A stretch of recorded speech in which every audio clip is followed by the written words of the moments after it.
Welcome to yet another episode of Bhavan's Education to Home. An initiative by Bhavans Middle East in association with Janam TV. This is Karthika Vijayan. This is Anjana Naveen from the Department of English, Bhavans Smart Indian School, to present a few snippets from Class 8 English Main Course Reader Honeydew. The 8th standard syllabus is divided into 10 different sections categorized in 3 different units. We both will be discussing the important prose and poems of all the units. The very first lesson is a very interesting one, named The Best Christmas Present in the World by Michael Morpurgo. It actually depicts a war story in the festival season of Christmas. It is actually a celebration of peace over war. I'm sure kids would find that very interesting. I have another interesting lesson called Bipin Chaudhary's Lapse of Memory. This lesson is written in a humorous way where a person loses his memory for a short time. This lesson is about conspiracy, friendship, and of course, memory issue.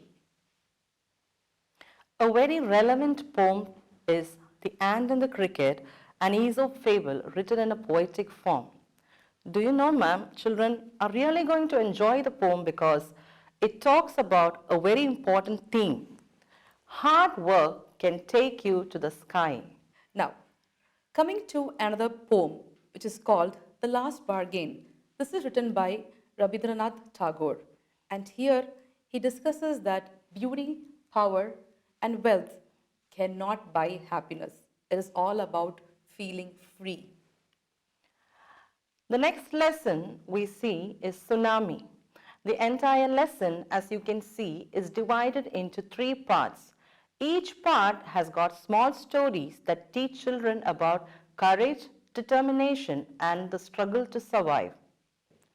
Anjana ma'am, are you an adventurous person? Not really, ma'am. Well, I am, which is maybe why I enjoyed the lesson called The Summit Within. It is written by H.S. Ahluwalia. And in this lesson, he talks about the summit within, which means overcoming the fears of oneself. And he has said it in a wonderful way through his adventure whilst climbing Mount Everest. I think the kids will have a very good insight about themselves when they study this lesson. Yeah, I agree with you, ma'am. What you said is really true. Kartika, ma'am, another important lesson is the glimpses of the past, which depicts India's war of independence. And a very interesting thing is that it is written in a comic form with pictures and strips of text in it. Wow, I think the kids will definitely enjoy that lesson. Well, now parents take their role very seriously. We all do. William Blake has depicted in the poem The Schoolboy about the freedom of a boy who is struggling in school. Now, it is our responsibility as parents not only to make sure our kids study well, but also to make sure that they enjoy their childhood. Yeah, I agree with you, ma'am. The next poem that I really enjoyed and the children also enjoyed is Macavity, the Mystery Cat by T.S. Eliot. T.S. Eliot has beautifully portrayed Macavity as a mysterious cat by giving it human attributes. Oh, interesting. Now, I think today's generation is missing the emotional quotient. Now, with the lesson, This is Geordie's Fawn, we can help children to rethink about how they behave with others and how they are actually. It deals with an emotion of a boy called Geordie who is struggling after he has killed the fawn's mother to cure his father's illness. I'm sure the children are going to go through various emotions in this chapter. Another chapter that deals with emotional intelligence is a chapter called A Visit to Cambridge, written by Firdaus Kanga. This talks about 2 people who are physically disabled. One is Stephen Hawking, and another is, of course, Firdaus Kanga. Here, the children will try to understand that they have to concentrate on what is good rather than finding out their faults. Kartika ma'am, Yes.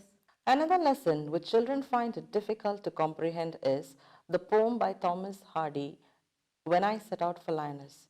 In this poem, he talks about the change that comes over him after his return from Linus. He had gone there for the renovation of a church, and on his return, he finds that he had become a new person totally. Kartika ma'am, do you have the habit of writing a diary? Well, to be frank, no, I do not like writing my secrets out anywhere. Well, a very interesting lesson in the book of Class 8 is A Short Monsoon Diary by Ruskin Bond. This is my personal favorite, and I like it because, unlike all the lessons, this is written in the form of a diary entry. And this lesson is purely a celebration of the miracles of nature. Talking about favorites, I have a favorite as well. It's a sonnet by John Keats. It's called On the Grasshopper and the Cricket. Well, why do I like it? First, it's about nature, and it shows how patient and persistent these two creatures are. It is their duty to make sure that nature is alive through their songs. I'm sure the kids will enjoy this lesson. Definitely, children are really going to enjoy anything that is related to nature. The last lesson is divided into two chapters, the Great Stone Phase 1 and the Great Stone Phase 2. And the lesson is based on a character named Ernest. And there is also a prophecy that revolves around this man, Ernest. It is said that the old prophecy that exists in a valley will come true when Ernest becomes a young man.